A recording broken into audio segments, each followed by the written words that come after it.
Student, I am Vijayalakshmi Rathore, teacher of fresh bird school. आज हम लोग पढ़ेंगे हिंदी ग्रामर से। टॉपिक का नाम है काल, जिसको इंग्लिश में हम लोग टेंस बोलते हैं। काल टेंस मतलब कि जैसे वो वाक्य जिसे हमें पता चलता है कि वो अभी प्रेजेंट में है कि पास्ट में है कि फ्यूचर में, तो उसका पता कैसे लगाएंगे हिंदी में।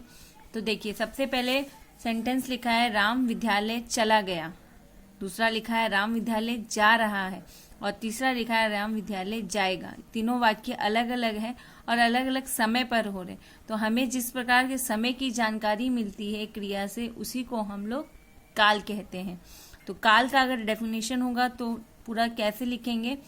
क्रिया की जिस रूप से होने वाले काम के समय का बोध हो उसे हमें काल कहते हैं। मतलब कि जिससे हमें पता चल रहा हो किस समय पर हो रहा हो, किस परिस्थिति में हो रहा है, किस समय पे किस टाइम पे हो रहा है, उसको काल कहते हैं। काल के तीन भेद हैं, ठीक है। पहला है भूतकाल, जिसको आप इंग्लिश में पास्ट टेंस कहते हैं। दूसरा है वर्तमान काल, जिसको इंग्लिश में प्रेजेंट टेंस कहते हैं। जिसका भविष्य काल, जिसको हम लोग फ्यूचर टेंस कहते हैं। तो सबसे पहले हम लोग पढ़ेंगे पास्ट, मतलब कि भूतकाल।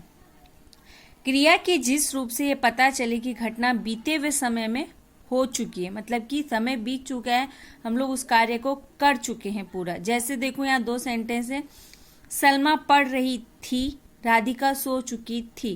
तो जिस सेंटेंस के पीछे पढ़ रही थी, सो चुकी थी, था से आए, जिससे ये पता चले कि ये कार्य हमने पूरा कर चुके हैं, उस वाक्य को भूतकाल टेंस में, पास्ट टेंस में रखेंगे। इन वाक्यों से पता चल रहा है कि जो कार्य है वो बीते हुए समय में किया जा चुका है। तो ये सेंटेंस किसको दर्शाते हैं? भूतकाल सेंटेंस को। नेक्स्ट टॉपिक है वर्तमान काल, जिसको हम लोग इंग्लिश में बोलते हैं प्रेजेंट टेंस। क्रिया के रूप से पता चलता है जो काम है अभी अभी हो रहा है। जैसे देखिए, सेंटेंस इसमें दिया हुआ है, दीपक पुस्तक लिख रहा है, शिक्षिका कक्षा में पढ़ा रही है।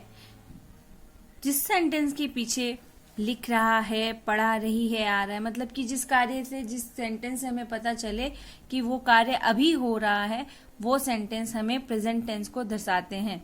जैसे कि कोई भी कार्य, जैसे कि अभी आप पढ़ रहे हैं, लिख रहे हैं, सो रहे हैं, जिसमें ह आए पीछे रहे हैं, उसी को बोलते हैं हम लोग प्रेजेंट टेंस, ठीक है। लास्ट टॉपिक है फ्यूचर टेंस, जिसको हिंदी में बोलते हैं भविष्य का, जिसे हमें पता नहीं रहता कि आगे क्या होगा, जैसे फ्यूचर में क्या होगा।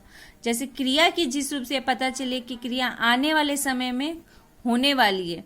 जैसे देखिए, यहाँ दो सेंटेंस है, मैं कल पटना जाऊंगा, मतलब कि उसको पता नहीं है, बस बोल रहा है कि हाँ जाऊंगा, शायद आज बारिश हो सकती है।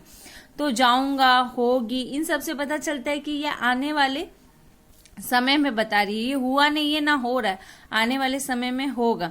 तो ये शब्द जो है, ये सेंटेंस है जो भविष्य काल को दर्शाते हैं। काल में तीन टेंस होते हैं, future, past tense, present tense और फ्यूचर टेंस। भूतकाल, भविष्य, वर्तमान काल और भविष्य काल। इस चैप्टर को आप अच्छे से रीड करिएगा, सेंटेंस पढ़िएगा और एक्सरसाइज भी पेंसिल से अपने बुक में ही करेगा। जो समझ में नहीं आएगी तो हम फिर से समझा देंगे। इस वीडियो को अच्छे से समझिएगा, रीड करिएगा, आपको समझ में आ जाएगा। Thank you.